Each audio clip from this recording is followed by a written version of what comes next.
E aí, galera? Tudo bem, gente? Quanto tempo, hein? Como é que vocês estão? Vamos lá para nossa correção, gente? Vamos corrigir aí a atividade revisional que nós enviamos para vocês através lá do Google Forms, né? Eu vou fazer minha correção no próprio Word mesmo, tá? Porque o Google Forms eu não consigo destacar as palavras, eu não posso usar cores, então acho melhor fazer a correção no próprio arquivo do Word, tá? Mas são as mesmas questões que vocês fizeram lá no Google Forms, beleza, galera? Então, vamos aí para as nossas questões. Então, vamos aí na questão 1. Coloque C para as afirmações corretas e E para as afirmações erradas. Então, linguagem é a faculdade que tem o homem de exprimir seus estados mentais por meio de processo de interação comunicativa. É justamente isso, né? Essa relação que o homem tem de manter uma relação de comunicação, nós chamamos de linguagem, obviamente, então isso está certo. A linguagem não é exclusiva do homem, uma vez que outros seres podem utilizá-las. Com certeza, os animais têm as linguagens próprias, né? Então não é só a atribuição do homem, tá? E a C diz: a língua é o mais completo e natural sistema de comunicação. A língua com certeza é algo bem complexo que vai carregar um monte de características culturais, de contextos sociais, de uma série de coisas. Então, isso é uma verdade.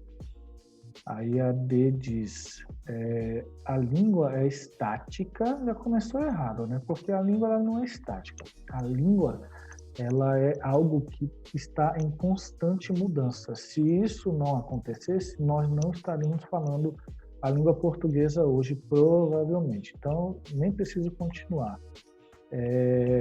Aqui diz que não evolui com o processo de desenvolvimento da comunidade, isso é totalmente errado. Então, a D está errada. As línguas apresentam-se sob as formas oral e escrita. Justamente, a gente tem a forma verbalizada, né, falada, e através do código linguístico escrito, tá? Então, existem essas duas formas aí, tá certo. A F, quando nos comunicamos por meio de palavras oral ou escrita, estamos utilizando a linguagem verbal. Isso é a verdade, porque quando a gente usa os elementos que têm relação com as palavras, nós estamos verbalizando ou oralmente ou na escrita. Tudo bem? E aí na G diz, se fazemos o uso de gestos e sinais em nossa comunicação, estamos utilizando a linguagem não verbal. Isso é verdade. Se a gente não está usando palavras nem de forma oral nem de forma escrita, nós estamos utilizando a linguagem não verbalizada, né? Receptor é o falante da mensagem, emissor é o ouvinte da mensagem. A gente já viu isso em elementos da comunicação e é o contrário. Na verdade, o emissor é quem fala e o receptor é quem ouve, né? Então isso está errado. A fala é a utilização individual da língua, é um fenômeno fonético, sons.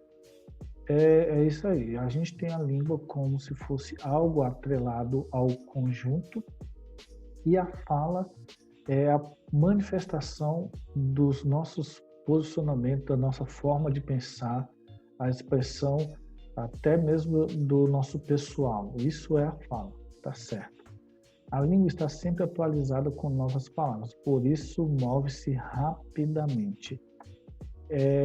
Isso é uma verdade, porque a língua ela está sempre se adequando. Isso é tão verdade que a gente tem as questões das gírias, né? Das expressões do internetês, expressões de quem joga jogos online. Então, a língua ela sempre vai se adequar ao ambiente onde se está inserido, tá? A língua é potencial social e possui código com estrutura própria. É justamente isso. Cada língua vai se estruturar de acordo com a evolução que foi tomando através dos tempos, né? Isso está certo. A linguagem verbal é mais rápida e eficaz que a linguagem visual, uma vez que transmite a mensagem de forma completa e objetiva. Não, isso está errado. A linguagem verbal, independente de qualquer coisa, depende muito do contexto. Às vezes, uma linguagem visual ela é mais necessária do que uma linguagem verbal, né? A otimização da comunicação, às vezes, com a linguagem visual é mais eficaz do que a linguagem verbal. Isso não quer dizer nada que a linguagem verbal é mais rápida, né? Pode ser o contrário, então isso está errado, tá? Questão 2. Em relação à linguagem formal e coloquial, quais fatores determinam sua ambiência? Cite exemplos, tá? Então isso aqui é muito tranquilo, né? Um juiz despachando na corte é uma linguagem formal. Uma conversa entre amigos é uma linguagem coloquial. Um diálogo entre professor e aluno é uma linguagem formal. E uma conversa no WhatsApp é uma linguagem coloquial. Então, não tem muita dificuldade aí nesse exercício, tá? Isso é só para relembrar mesmo. Então, a questão 3. Reconheça nos textos a seguir as funções da linguagem, tá? Lembra lá da função apelativa, função poética, fática, a metalinguística, tem várias funções aí, né? Então, tem aí no Brasil, o consumo de álcool é proibido a menores de 18 anos, porém, essa lei é descumprida frequentemente. Então, é a função referencial ou denotativa, né? Por quê? Porque esse tipo de função vai trabalhar somente para trazer informações de forma objetiva, tá? E o que a gente tem aqui é uma informação de forma objetiva. A B diz: alô, alô, não desligue. Não, não desligue não, ouviu? Ou seja, a função fática. Por quê? A função fática é um teste do canal de comunicação para ver se a pessoa que está te ouvindo ou que está prestando atenção em você realmente está concentrada no que você está falando, tá certo? Você sabe, hein? Não? Outra situação da função fática, né? Que é o teste do canal de comunicação. Senhor meu, onde está a humildade? Então, função conativa ou apelativa. Por quê? Porque é um tipo de função que chama a atenção, né? É para se chamar a atenção. Não sai de mãos vazias. Também função conativa ou apelativa, né?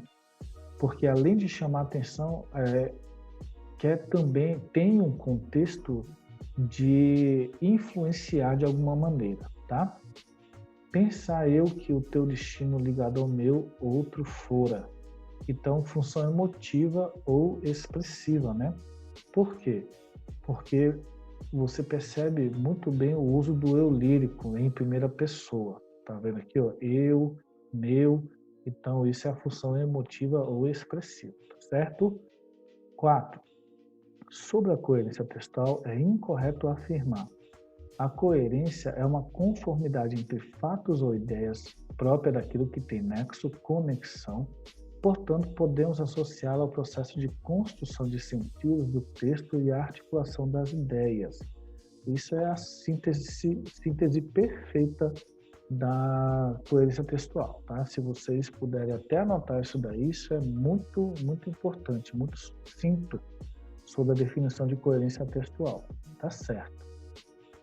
Por serem os sentidos dos elementos subjetivos, podemos dizer que a coerência não pode ser delimitada, pois o leitor é responsável pela constituição dos significados do texto. Exatamente.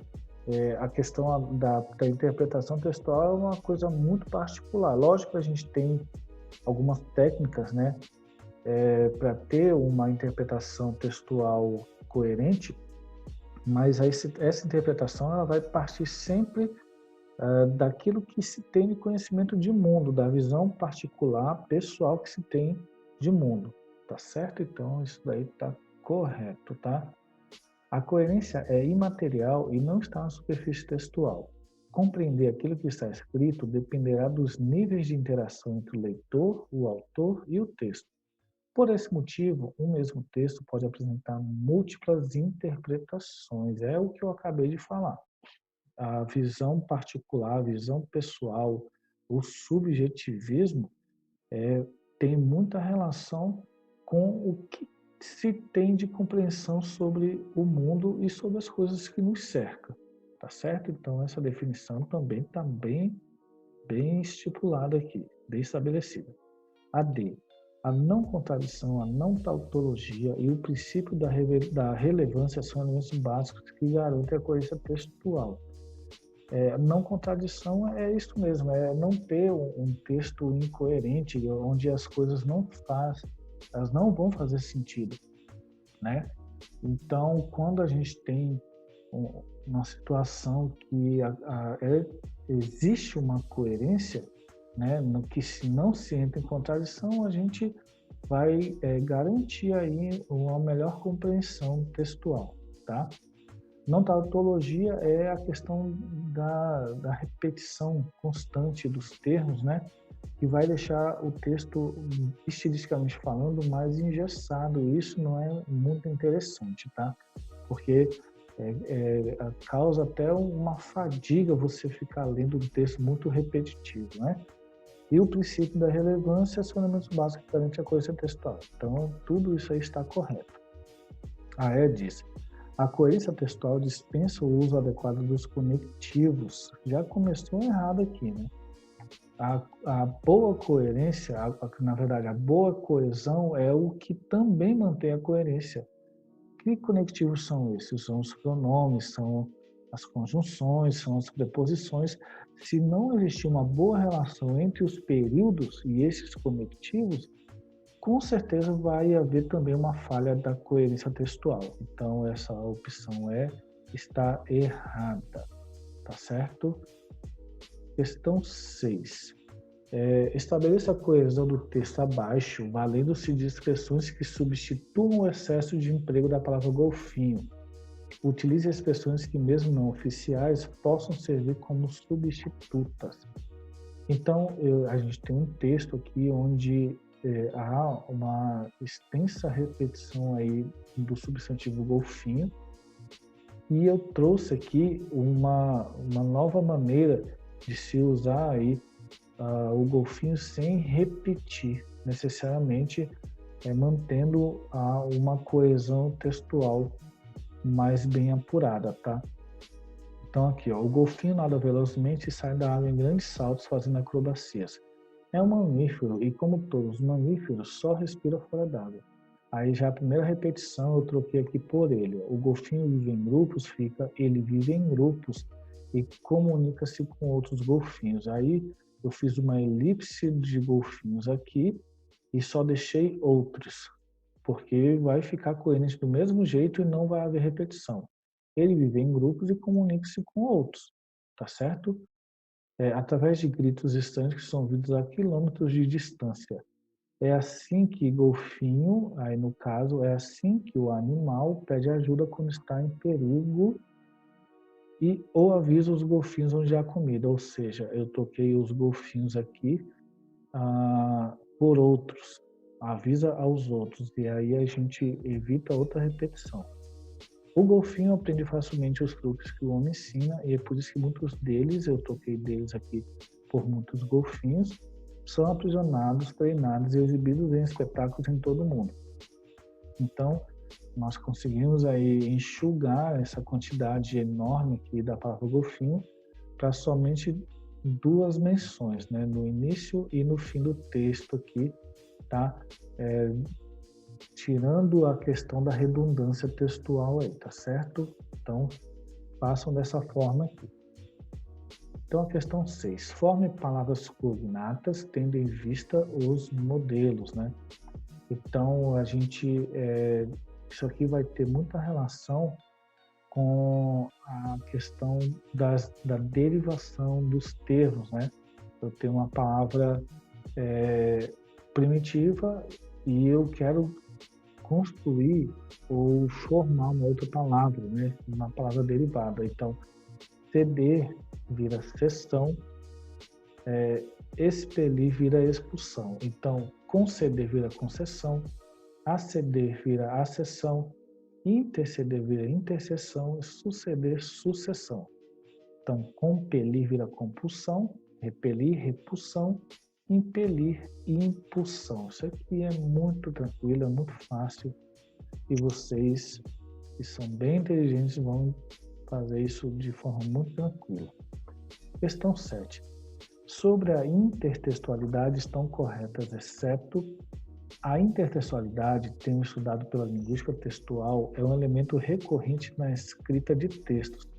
Mesmo quando não temos a intenção de utilizá-la, realizamos-na inconscientemente, resgatando modelos e parâmetros estabelecidos nos chamados textos-fontes. Isso aí está correto, tá? Eu gosto muito de dizer, de me apropriar, inclusive até de modo intertextual, de uma expressão que é a seguinte: nada se cria, tudo se copia. E isso tem um certo mérito, porque tudo que nós experimentamos, todo o conhecimento que nós temos, nós bebemos de alguma fonte. E nós, de alguma maneira, vamos, mesmo criando algo novo, este algo novo que nós criamos vai ser em cima de convenções, de coisas que nós já vimos, que nós já lemos, tá? E vai virar uma outra situação. Mas isso ainda se mantém a relação intertextual. B. São dois os tipos de intertextualidade, implícita e explícita. Na intertextualidade implícita, não há citação expressa do texto-fonte, fazendo com que o leitor busque na memória os sentidos do texto.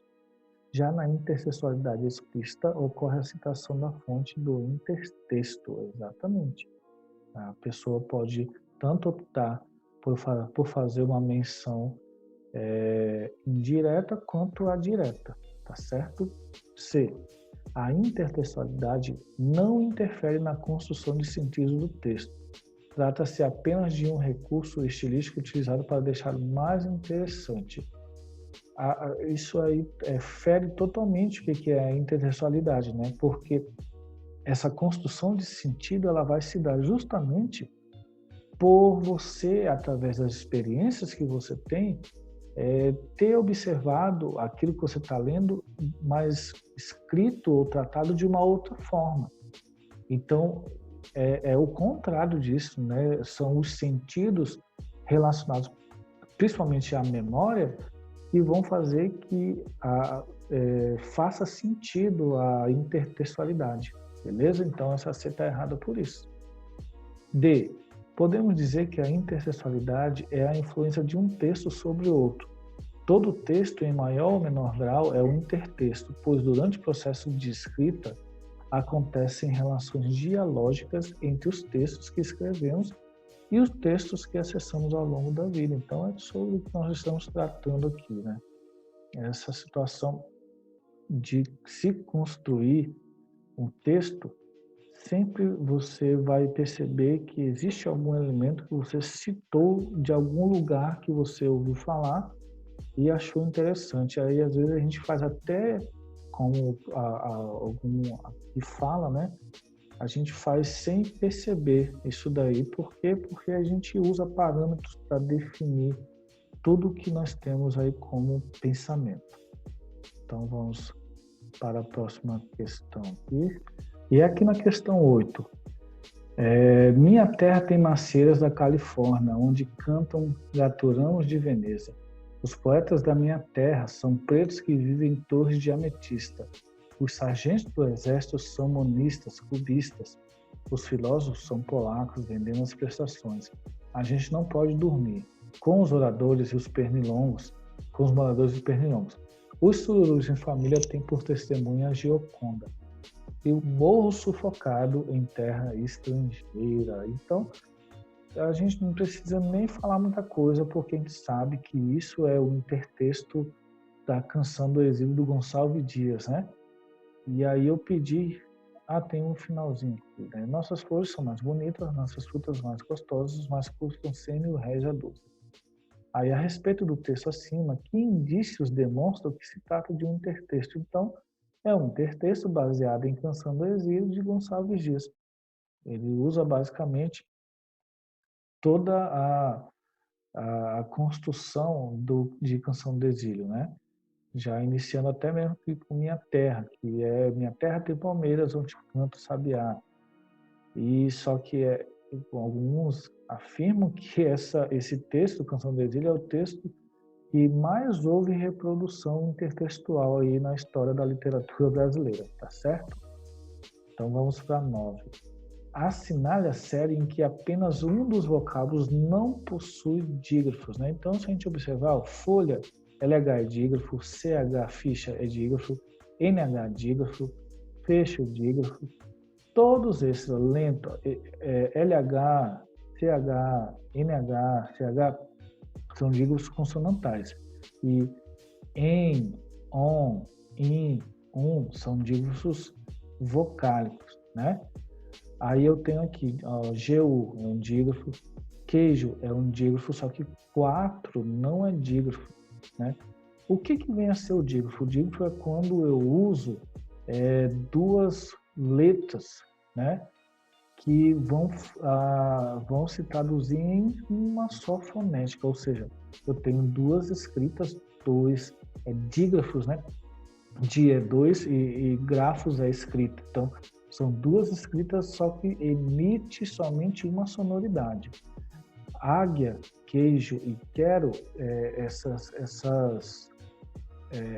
duas escritas vão produzir somente um som, tá certo? Só que 4 não.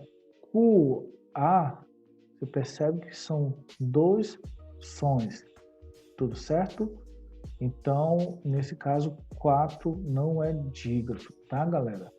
E aí eu marco a C. Os outros são tudo dígrafo aqui, tá certo? Beleza? Então, beleza. E a última aqui. Considerando a posição da sílaba tônica e as regras de acentuação das palavras, assinale a alternativa correta.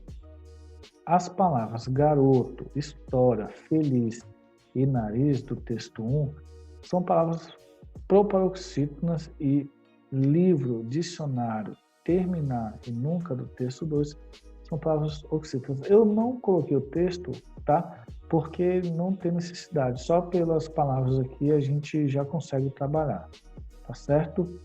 Então, aqui está pedindo para a gente marcar a alternativa correta em relação a isso. E isso aqui está errado, né? Porque se diz que todas essas palavras, garoto, história e feliz, são proparoxítonas, todas elas deveriam ser acentuadas. Só que, ó, garoto é uma paroxítona, história é uma paroxítona, feliz é uma oxítona, nariz é uma oxítona, tá? Então não são proparoxítonas. E muito menos essas são oxítonas, tá? A gente sabe que proparoxítona é quando eu tenho a antepenúltima sílaba tônica e as oxítonas quando é a última sílaba tônica. B. As palavras histórias do texto 1 e dicionário do texto 2 foram acentuadas corretamente, mas possuem regras de acentuação diferentes, porque a primeira é considerada paroxítona e a segunda proparoxítona. Nada a ver. E tanto história quanto dicionário são paroxítonas terminadas em ditongo. Então, tá errado isso daqui, tá? As duas são paroxítonas. C. A palavra história do texto 1 é uma palavra paroxítona e está corretamente acentuada. E você do texto 2 é uma palavra oxítona e deve ser acentuada da mesma forma que café e dendê. Exatamente, porque você é uma oxítona terminada em E, então tem que ser acentuado. É a mesma regra de café e dendê. Tudo bem? Então marca C já, mas vamos só analisar essa D aqui, a D e a E. As palavras nariz, feliz do texto 1 deveriam estar acentuadas, assim como as palavras terminar, ler, grosso e nunca do texto 2, que deveriam receber acento circunflexo. Não. Nariz é uma oxítona terminada em Z, então não posso acentuar. Feliz é a mesma coisa, é uma oxítona terminada em Z, então não acentua. Terminar é uma oxítona terminada em R, não acentua. Ler é um monossílabo terminado em R, não se acentua o monossílabo terminado em R, a não ser pelo acento diferencial lá no verbo por, mas aí é a regra da acentuação diferencial. E não tem nada a ver com as regras dos monossílabos. Grosso é uma paroxítola terminada em O, não acentua. Nunca é uma paroxítola terminada em A e também não acentua. As palavras história do texto 1 e dicionário do texto 2 não deveriam estar acentuadas porque os acentos agudos não fazem mais parte do português brasileiro. Faça-me o favor, né, galera? Isso aí, se alguém cair nesse conto do vigário aqui, né? Então, a gente finaliza aí a correção dessas atividades, tá?